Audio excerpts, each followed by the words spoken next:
الرحيم النبي أولى بالمؤمنين من أنفسهم وأزواجه أمهاتهم وأولو الأرحام بعضهم أولى ببعض في كتاب الله من المؤمنين والمهاجرين إلا أن تفعلوا إلى أوليائكم معروفا كان ذلك في الكتاب مسطورا. وقال النبي صلى الله عليه وسلم لا يؤمن أحدكم حتى أكون أحب إليه من والده وولده والناس أجمعين أو كما قال عليه الصلاة والسلام. إن الله وملائكته يصلون على النبي يا أيها الذين آمنوا صلوا عليه وسلموا تسليما. درود شريف পড়ি اللهم صل على محمد وعلى آل محمد كما صليت على إبراهيم وعلى آل إبراهيم إنك حميد مجيد. اللهم بارك على محمد وعلى آل محمد كما باركت على إبراهيم وعلى آل إبراهيم إنك حميد مجيد. السلام عليكم ورحمة الله. ওয়ালাইকুম আসসালাম ওয়া রাহমাতুল্লাহি ওয়া বারাকাতুহু। আমরা এখানে আসতে পেরে খুশি না বেজার? আসলে নিয়ম হলো নারীরা ঘরে থাকবে আর যারা পুরুষ তারা বাহিরে থাকবে, ঠিক না? যারা মহিলা তাদের জন্য পর্দা হলো তারা ঘরের ভিতরে থাকবে, অবস্থান করবে, আর পুরুষেরা বিভিন্ন কাজে কর্মে তারা বাহিরে থাকবে, ঘোরাঘুরি করবে। কিন্তু আজকের এই মাহফিলে এই পশ্চিম সিংহের মানুষ যারা আছে, বিশেষ করে পুরুষ, তারাও তাদের উচিত ছিল যে আজকের এই মাহফিলে সৌন্দর্য বর্ধিত করার জন্য, বজায় রাখার জন্য এই মাহফিলে এসে উপস্থিত হয়ে কোরআন এবং হাদিসের কথাগুলো শোনার দরকার আসছিল কিনা? এই পশ্চিম সিংহে তো এই অল্প কয়েকজন মানুষ না, আরো অনেক মানুষ আছে। তাহলে বোঝা গেল তাদের হেদায়েতের দরকার নাই। কিসের দরকার নাই? হেদায়েতের দরকার নাই। হেদায়েত যদি তারা চাইতো তাহলে সাহাবায়ে কেরাম যেভাবে মৌমাছির ঝাঁকের মতো রাসূলুল্লাহ সাল্লাল্লাহু আলাইহি ওয়াসাল্লামের কথা শোনার জন্য সামনে উপস্থিত থাকতেন, তারাও ইমানদারের পরিচয় দেওয়ার জন্য এখানে আসার দরকার ছিল। আমি অনুরোধ করছি যারা এখন আসতে পারেন নাই, এই বেহেশতের বাগান বৎসরে একবার হয়, ঠিক কিনা? যেহেতু বৎসরে একবার হয়, আগামীকাল চাইলেও এই সময়টা আমরা আবার পাবো না, এই আয়োজনটা আবার করতেও পারবো না। যারা আমরা আলোচক আছি আমরা আসতে পারবো না, আপনারাও করতে পারবেন না। অতএব যারা এখনো আসতে পারেন নাই, আপনারা এখানে এসে কোরআন এবং হাদিসের বাগান, জান্নাতের বাগানে আসার বিশেষভাবে আহ্বান করছি। আমরা সেই রবের দরবারে শুকরিয়া আদায় করছি যে রব আমাদেরকে অত্যন্ত মায়া করে, দয়া করে, মেহেরবানি করে এই গ্রামের অসংখ্য মানুষ থেকে বাছাই করে আমাদেরকে আসার তৌফিক দিয়েছেন। সে শুকরিয়া তান আবার করছি আলহামদুলিল্লাহ। রব্বানা ওয়া লাকাল হামদ হামদান কাসীরান তাইয়্যিবান মুবারাকান ফীহি ইয়া রাব্বি লাকাল হামদ কামা ইয়ানবাগি লিজালালি ওয়াজহিক ওয়া আযীমি সুলতানিক। লাকাল হামদ বিল ঈমান, লাকাল হামদ বিল ইসলাম, লাকাল হামদ বিল কুরআন, লাকাল হামদ ওয়া লাকাশ শুকর। লক্ষ কোটি দুরূদ সে নবী পাকের রওজায় আমরা পড়ছি সাল্লাল্লাহু আলাইহি ওয়াসাল্লাম। মাগফিরাত কামনা করছি বাবা আদম আলাইহিস সালাতু ওয়াস সালাম থেকে শুরু করে অর্ধ পর্যন্ত যত নরনারী যারা থেকে যারা পরিমাণ ঈমান নিয়ে অন্ধকার কবরে শুয়ে গিয়েছে, আল্লাহ তাআলা যেন সকলকে মাফ করে দেন, সকলে পড়ি আমিন। আমিন। আমি আপনাদের সামনে ভূমিকায় বেশি কথা বলবো না, যেহেতু সময় কম। এশারের আজান সমাগত, মূল আলোচনায় আমি চলে যাব। আল্লাহ রাব্বুল আলামিন আমাদেরকে যুগে যুগে নবী প্রেরণ করেছেন, নবী এবং রাসূল প্রেরণ করেছেন। কেন জানেন? তার কারণ হলো তারা হলো আমাদের জন্য বার্তাবাহক। আল্লাহ রাব্বুল আলামিন সরাসরি আমাদেরকে কোনো মেসেজ দিবেন না, কিন্তু মেসেজটা কিভাবে পৌঁছাবেন? নবী এবং রাসূলদের মাধ্যমে। এখন এই নবী এবং রাসূলদের প্রতি যদি আমাদের ঈমান না থাকে, তাহলে আমাদের কি ঈমানদার বলা যাবে না, আমরা মুসলমান হতে পারবো না। যদি মুসলমান হতে চাই, মুমিন হতে চাই, ঈমানদার হতে চাই, তাহলে সর্বপ্রথম দাবি হলো আমানতু বিল্লাহ, একমাত্র আল্লাহর উপর কি আনা? ঈমান আনা। ওয়া রাসূলি, তারপরে কি? রাসূলদের প্রতি ঈমান আনা। শুধু ঈমান আনলেই চলবে না, রাসূলুল্লাহ সাল্লাল্লাহু আলাইহি ওয়াসাল্লামকে ঈমান আনার পাশাপাশি ওনাকে ভালোবাসতে হবে। কি করতে হবে? ভালোবাসতে হবে। ওনার ভালোবাসা ছাড়া আমাদেরকে জান্নাতে যাওয়া সম্ভব না। আল্লাহ রাব্বুল আলামিন বলছেন, কুল ইন কুনতুম তুহিব্বুনাল্লাহ ফাত্তাবিউনি ইউহিব্বুকুমুল্লাহ ওয়া ইয়াগফির লাকুম যুনুবাকুম ওয়াল্লাহু গফুরুর রহিম। জোরে জোরে পড়ি আল্লাহু আকবার। আল্লাহ তাআলা বলছেন, ও আমার বান্দা বান্দিরা, ও ঈমানদাররা, ও মুত্তাকি ফরহেজগাররা, যারা জান্নাতে যেতে চাও শোনো। হে নবী, আপনি তাদেরকে বলে দিন তারা যেন আপনি নবীকে ভালোবাসে। কাকে ভালোবাসে? নবীকে যেন ভালোবাসে। যদি নবীকে ভালোবাসে, তাহলে আমি আল্লাহ রাব্বুল আলামিনকে ভালোবাসা হয়ে যাবে। কার কথা? আল্লাহর কথা। যদি কুল ইন কুনতুম তুহিব্বুনাল্লাহ, যদি আপনি নবীকে ভালোবাসে, ফাত্তাবিউনি ইউহিব্বুকুমুল্লাহ, তাহলে আমি আল্লাহ তাআলাকেই ভালোবাসা হয়ে যাবে। আর যদি আপনাকে ভালোবাসে, আমাকে ভালোবাসে, আমি কিন্তু খুবই ক্ষমাশীল। আল্লাহ কি ক্ষমাশীল? খুবই ক্ষমাশীল, অত্যন্ত দয়ালু এবং মায়াশীল, যিনি শুধু আমাদেরকে মাফ করতে চায়, ক্ষমা করতে চায়, যিনি চায় আমাদের মধ্যে। আমার উস্তাদ সমতুল্য মাওলানা ইউসুফ হাফিজহুল্লাহ বলেছেন যে আল্লাহ তাআলা সূরা মুলুকের মধ্যে বলেছেন, আল্লাযী খালাকাল মাউতা ওয়াল হায়াতা লিয়াবলুয়াকুম আইয়ুকুম আহসানু আমালা। আল্লাহ রাব্বুল আলামিন বান্দা এবং বান্দীদেরকে দেখতে চান, তারা তাদেরকে হায়াত এবং মাউত যে আমি আল্লাহ তাআলা দিয়েছি, এই হায়াত এবং মাউত পাওয়ার পরে তারা কতটুকু ভালো কাজ করে আর মন্দ কাজ করে। আল্লাহ কি দেখতে চান? ভালো এবং খারাপ কে করে, কে কতটুকু আহসানু আমালা, উত্তম আমল করে, আমি আল্লাহ তাআলা এটাই দেখতে চাই। সুবহানাল্লাহ বলবেন না? সুবহানাল্লাহ। আল্লাহ রাব্বুল আলামিন সূরা আহজাবের 6 নম্বর আয়াতে বলছেন, আল্লাহ রাব্বুল আলামিন বলছেন, আন-নাবিয়্যু আওলা বিল মুমিনিনা মিন আনফুসিহিম ওয়া আজওয়াজুহু উম্মাহাতুহুম। আল্লাহ রাব্বুল আলামিন বলছেন, যদি তোমরা আমার নবীকে তোমাদের জীবনের চাইতে বেশি ভালো না বাসতে পারো, আমি তোমাদেরকে জান্নাতে দেব না। কার কথা? আল্লাহ রাব্বুল আলামিন বলে দিয়েছেন আমাদের জীবনের চাইতে বেশি ভালোবাসতে হবে কাকে? নবীর ভালোবাসা আমাদের ভিতরে আছে না নাই? আছে। যদি না থাকে তাহলে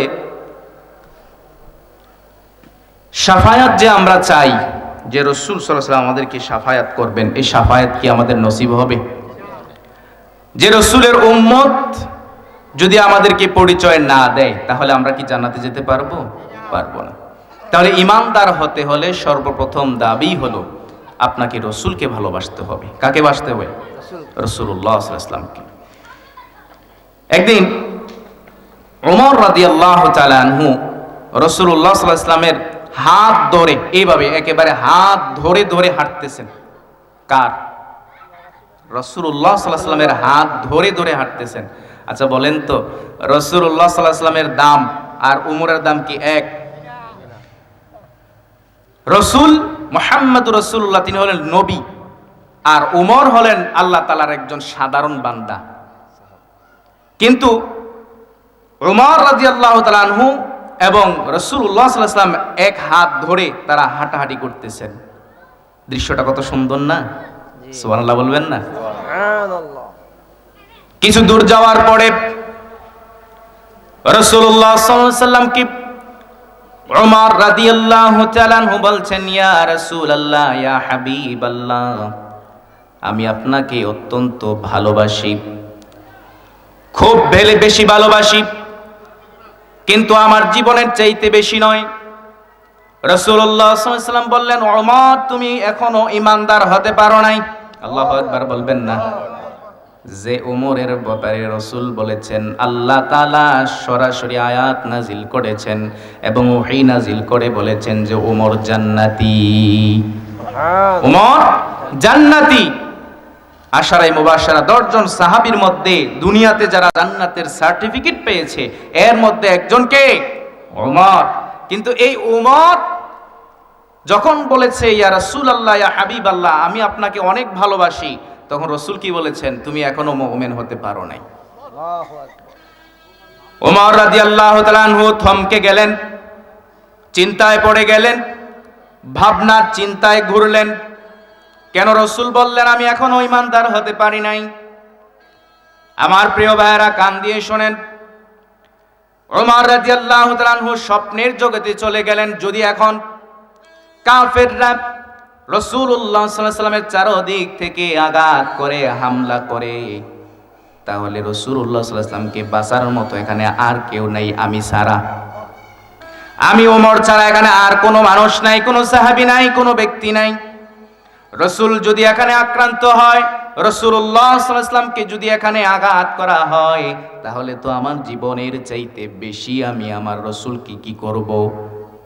হেফাজত করার চেষ্টা করব, ঠিক কিনা? জীবন চলে যাক, কিন্তু রাসূলকে আগে বাঁচাতে হবে।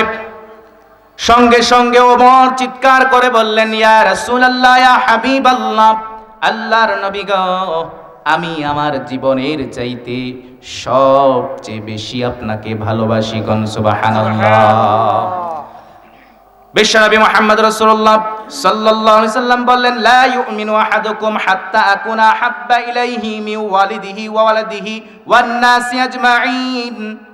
ওমর, লা ইউমিনু আহাদুকুম, ততক্ষণ পর্যন্ত তুমি মুমিন হতে পারবে না, ঈমানদার হতে পারবে না, মুত্তাকি হতে পারবে না, যতক্ষণ না পর্যন্ত আমি নবীকে তোমার সম্পদ, তোমার যত কিছু আছে, তোমার জীবন, তোমার মৃত্যু, তোমার স্ত্রী, তোমার সন্তান, তোমার যত অর্থ সম্পদ আছে, সব কিছুর চাইতে আমি নবীকে যদি তুমি বেশি ভালো না বাসো, তাহলে তুমি মুমিন হতে পারবে না। সাহাবায়ে কেরাম রাসূলকে দিল দিয়ে ভালোবেসেছেন, কলিজা দিয়ে ভালোবেসেছেন। আমরা যতই বলি যে রাসূলকে আমরা ভালোবাসি, প্রকৃতপক্ষে কিন্তু আমরা আসলে রাসূলকে ভালোবাসি না। বলতে পারেন রাসূলের ভালোবাসা, এটা নিয়ে তো কোনো সন্দেহ নাই, আমরা তো রাসূলকে অনেক ভালোবাসি। আমি বলবো না, এখনো ভালোবাসতে পারেন নাই। রাসূলকে যদি ভালোবাসতেই পারতাম, তাহলে রাসূলুল্লাহ সাল্লাল্লাহু আলাইহি ওয়াসাল্লাম যে নামাজের জন্য, যে রোজার জন্য, যে ইসলামের জন্য রক্ত দিয়েছে, ঘাম ঝরিয়েছে, দান মোবারক শহীদ করেছেন, সেই রাসূলের ভালোবাসা যদি আমাদের থাকতো, তাহলে আমরা নামাজ কাজা করতাম না, ঠিক কিনা?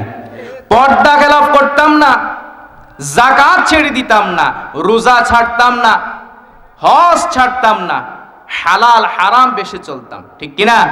কিন্তু আছে আমাদের দেশে হালাল হারাম, আছে পর্দা, আছে যাকাত, হজ ফরজ আছে, কিন্তু হজের কোনো খবর নাই। উসিলা ছোট্ট একটা ছেলে আছে, ফরজ কাজ, কখন এটাকে বিয়ে দেব, ছোট্ট একটা মেয়ে আছে, এটাকে বিয়ে করার দিতে হবে, আমার অনেক বড় দায়িত্ব, কিন্তু ওনার ফরজ ছুটে যাচ্ছে, ও কোনো খবর নেই। আপনাকে কিন্তু জিজ্ঞাসা করবে না যে আপনার মেয়েটাকে আপনি বিবাহ দিয়েছেন কিনা।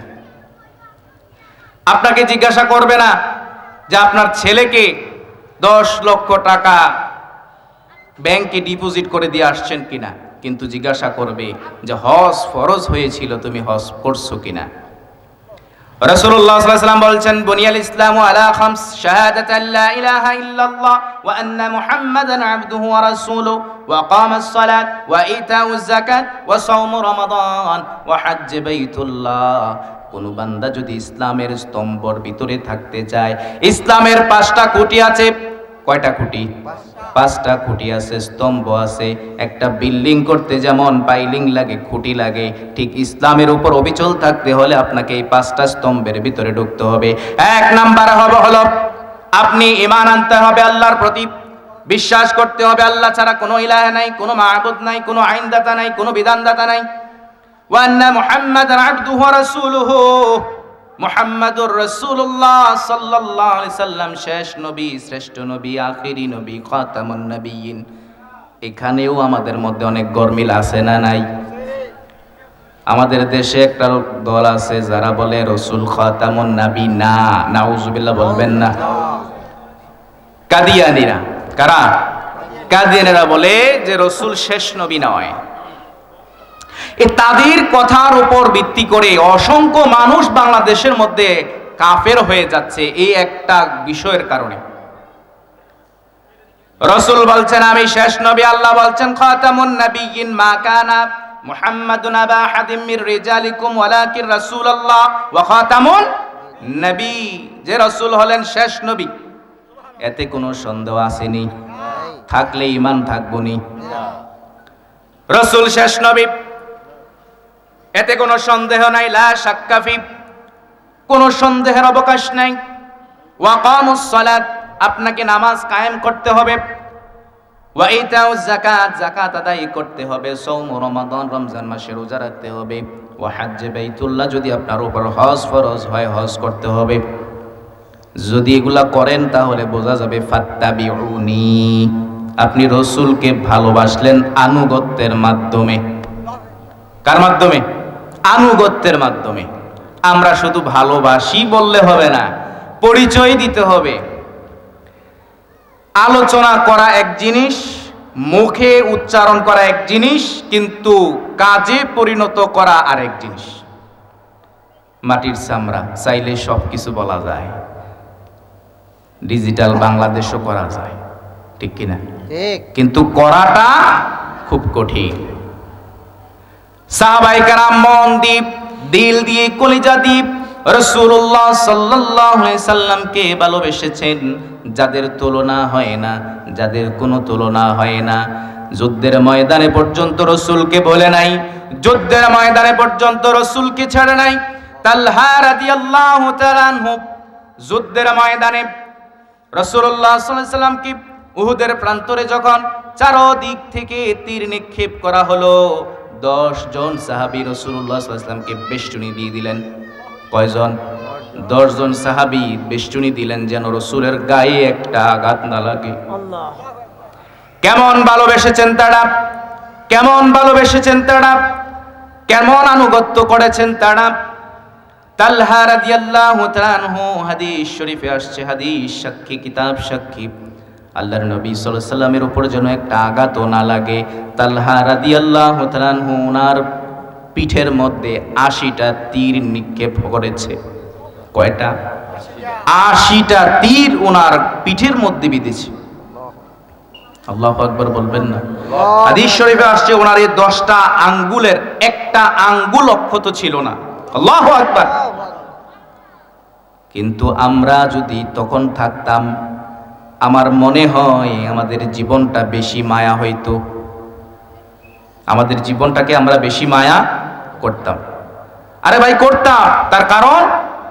তার কারণ হলো ইমানদারের পরিচয় দেওয়ার দিন আসছে, ইমানদারের পরিচয় দেওয়ার কাল আসছে। এখন কি শীতকাল না? দেখবেন যারা ইমানদার তারা ফজর নামাজে যায়, যারা ইমানদার তারাই ফজর নামাজে যাবে, আর যারা ইমানদার না তারা ফজর নামাজ যেতে পারবে না। এটা রাসূলের হাদিস। আপনি এই কুয়াশার রাত্রিতে ফজরের সময় আরামের ঘুমকে হারাম করে দিয়ে মসজিদে গিয়ে নামাজ পড়বেন, এটা খামখালি কথা না, এটা সহজ কথা না, খুব কঠিন একটা কথা, কঠিন একটা কাজ। রসুলকে ভালোবাসি এটা বলা যায়, কুল ইন কুনতুম তুহিব্বুনাল্লাহ ফাত্তাবিউনি। হে রাসূল, আপনি বলে দেন তারা যদি আপনাকে ভালোবাসতে চায়, আমি আল্লাহকে ভালোবাসতে চাই, তারা যেন আনুগত্য করে। কার?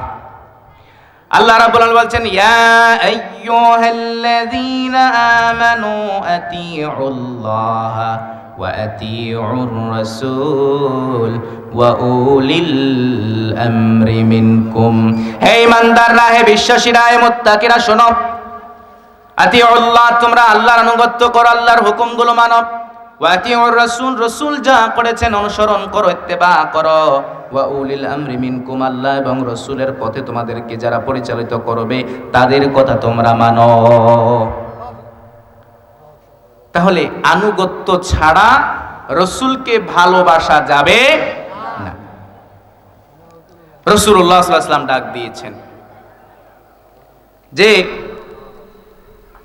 যে মানুষটা মক্কার জীবনে, মক্কার মধ্যে কুরাইশ বংশের সর্বশ্রেষ্ঠ মানুষ ছিলেন, যে মানুষটাকে আল আমিন আস-সাদিক বলতো, যে মানুষটাকে সবাই বিশ্বাসী এবং সত্যবাদী বলে ডাকতো, এই মানুষটা যখন মানুষদেরকে ডাক দিল, ইয়া আইয়ুহান নাস, হে মানুষ সকল, তারা যখন পাহাড়ের পাদদেশে আসলেন, বললেন যে আমি মুহাম্মদ ইবনে আব্দুল্লাহ, আমি যা বলি তা কি তোমরা বিশ্বাস করো? তারা বলছে অবশ্যই, ক্বালু বালা, আমরা অবশ্যই বিশ্বাস করি, কারণ তুমি তোমার এই 40 বছর বয়সে একটা দিন মিথ্যা কথা বলো নাই। সুবহানাল্লাহ।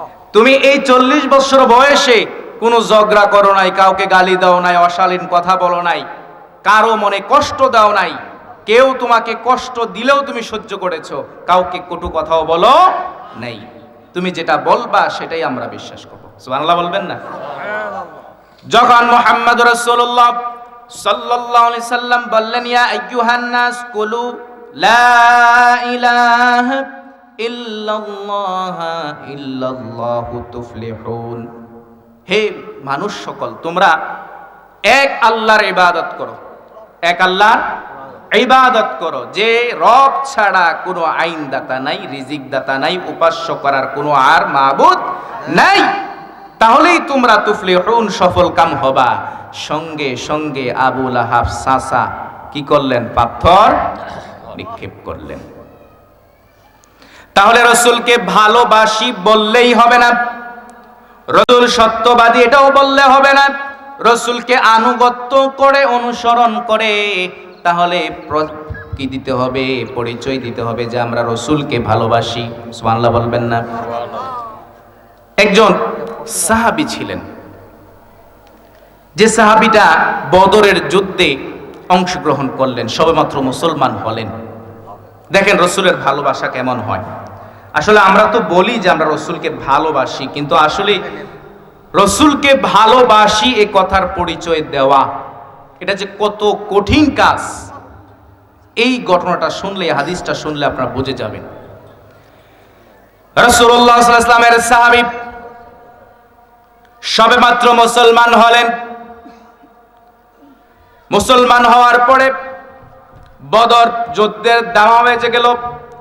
বদর যুদ্ধটা এমন এক যুদ্ধ ছিল যে যুদ্ধে বাবা তার সন্তানের বিরুদ্ধে যুদ্ধ করেছে, সন্তান বাবার বিরুদ্ধে যুদ্ধ করেছে, ভাই ভাইয়ের বিরুদ্ধে যুদ্ধ করেছে, মামা বাগিনার বিরুদ্ধে যুদ্ধ করেছে, চাচা বাতিজার বিরুদ্ধে যুদ্ধ করেছে, বংশের মানুষ এক বংশের মানুষ আরেক বংশের সাথে যুদ্ধ করেছে, রক্তের মানুষগুলো একে অপরের সাথে যুদ্ধ করেছে। একটু ভাবেন তো, কল্পনার জগতে যান, আপনার সন্তান আপনার বিপক্ষে যুদ্ধ করতে এসেছে, এটা কি মেনে নেওয়া যায় নাকি? এটা কেমন একটা কঠিন বিষয়। সাহাবী আসলেন, যুদ্ধের ময়দানে উপস্থিত হলেন। যুদ্ধের ময়দানে উপস্থিত হওয়ার পরে তিনি যখন এক পর্যায়ে যুদ্ধ করতে করতে দেখলেন তার বাবা আব্দুল্লাহ নামক এক সাহাবী ছিলেন। আব্দুল্লাহ কাফের ছিলেন, তিনি মুসলমান হয় নাই, মুসলমান হন নাই।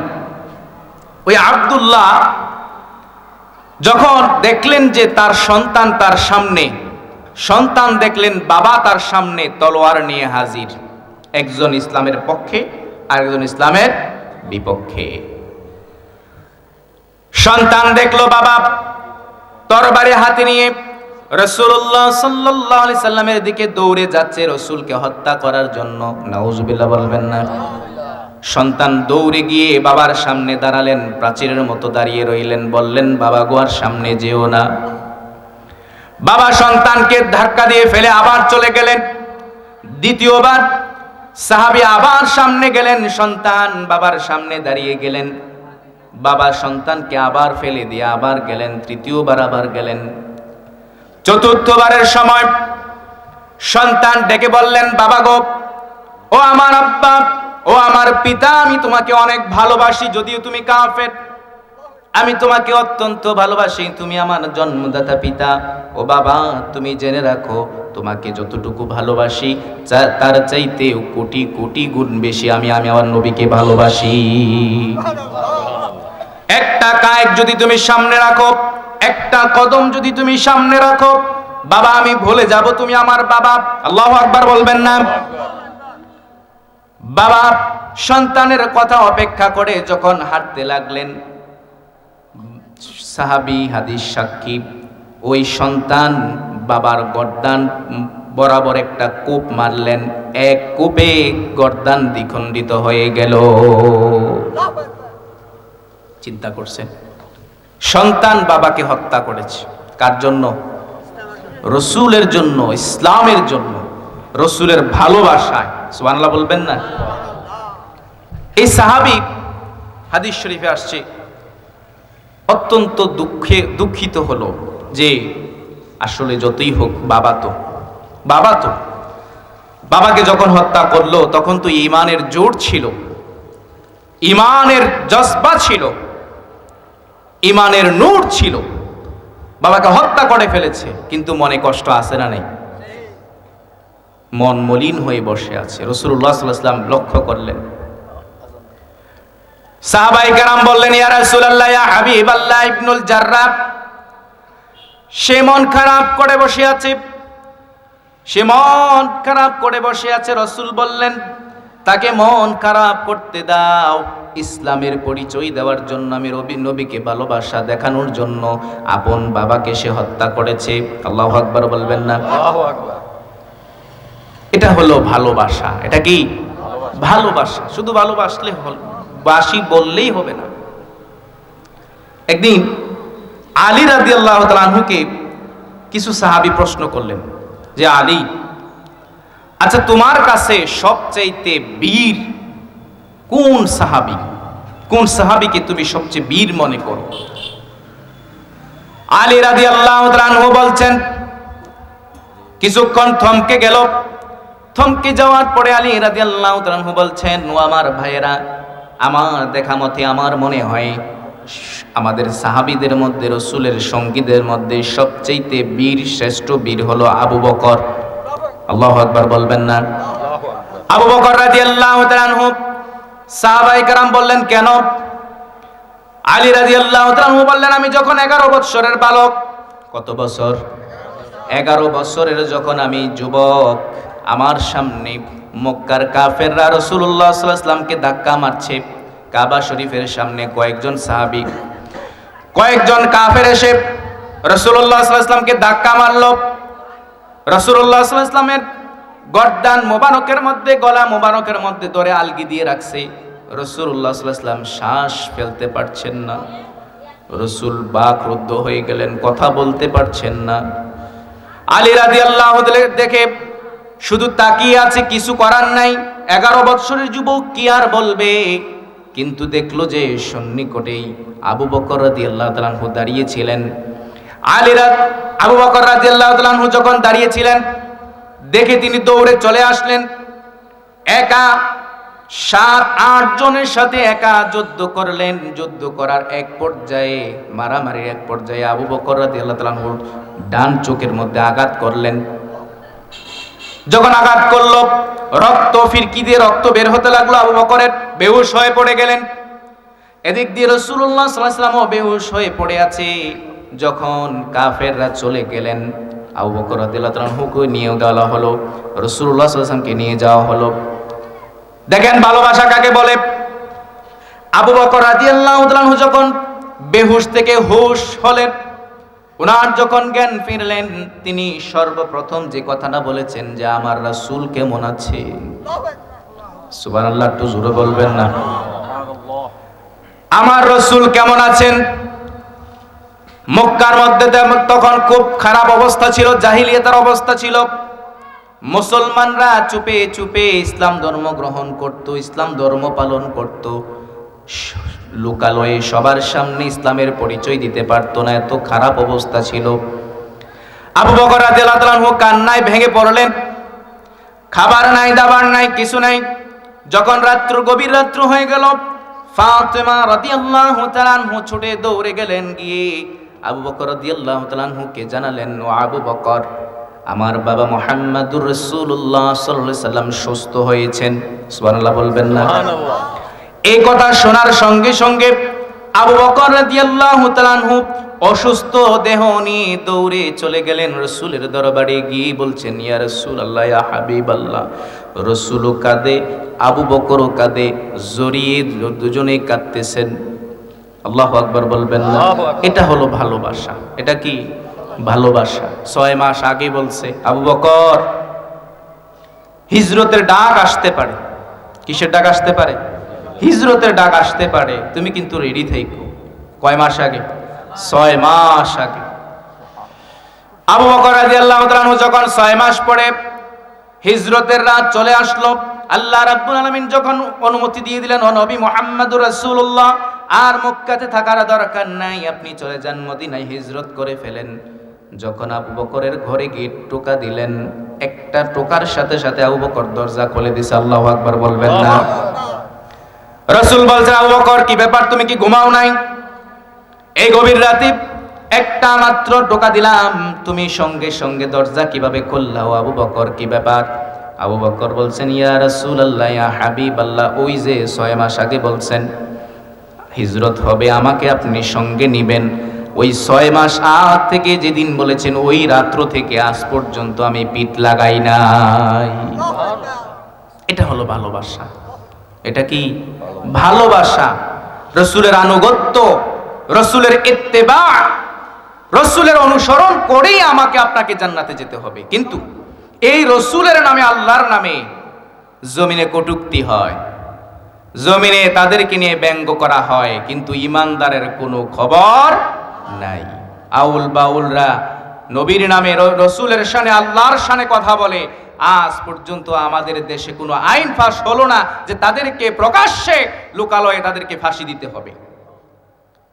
একজন রাসূলের নামে, আল্লাহর নামে এত নিকৃষ্ট ভাষা ব্যবহার করতে পারে একজন মুসলমান, একজন মানুষ, আর এটার বিরোধিতা করার মতো, তাদের বিপক্ষে কথা বলার মতো, তাদেরকে ফাঁসির রায় দেওয়ার মতো একজন আইন, একজন বিচারক পাওয়া যায় না। কিন্তু কত আলেম, নিরপরাধ আলেমদেরকে ফাঁসির কাস্টে ঝুলানো হয়, যাদের কোনো দোষ নেই। আমরা দেখেছি না কিছুদিন আগে, আবুল সরকার নামে একজন বাউল এমন কথা বলছে যে কথাগুলো বলাও একজন ইমানদারের পক্ষে কোনোভাবেই সম্ভব না, কোনোভাবেই সম্ভব নয়।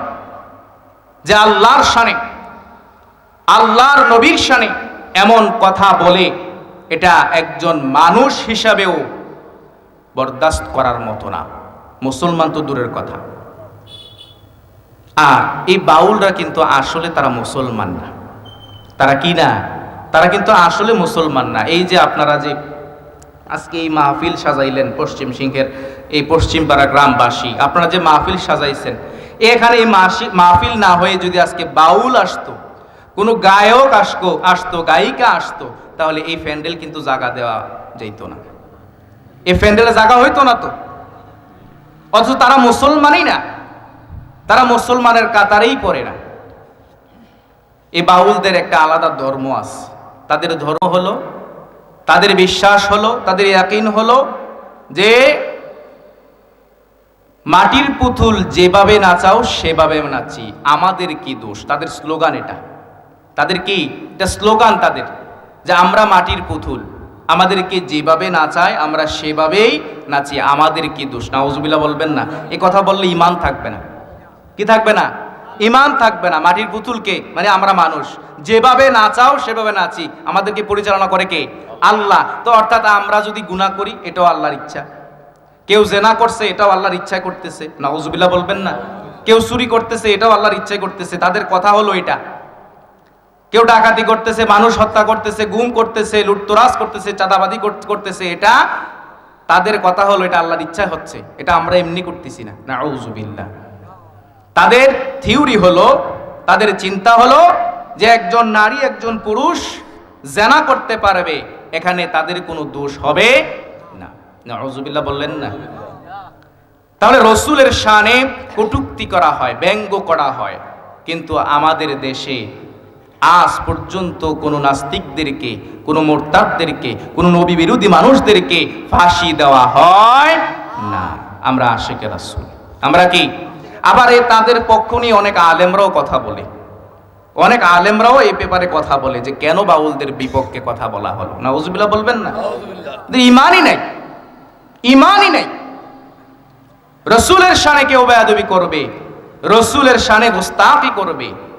একটা হাদিস আপনাদেরকে বলে আমি শেষ করে দিব, যেহেতু সময় কম। ছোট্ট একটা হাদিস।